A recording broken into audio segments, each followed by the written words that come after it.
212 জন আছে। আমরা এই মসজিদের ভেতরে বসে বলছি 100 ভাগ চেষ্টা চালাবো এই 79 জন মিলে ওনাদেরকে তীরের মতো সোজা করে রাখি।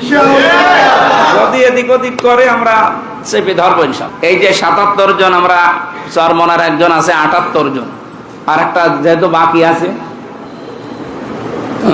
শেরপুরে একটা, এটা 79 জন। এই 79 জন মিলে আমরা আশা করছি আগামীতে বাংলাদেশে এই যে বাকি এখনো 200 কতজন আছে ওনারা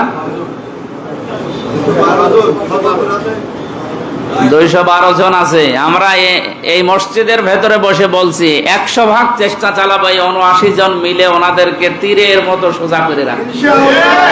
যদি এদিক ওদিক করে আমরা চেপে ধরবো ইনশাআল্লাহ, সে সংসদে হোক আর সংসদের বাইরে হোক।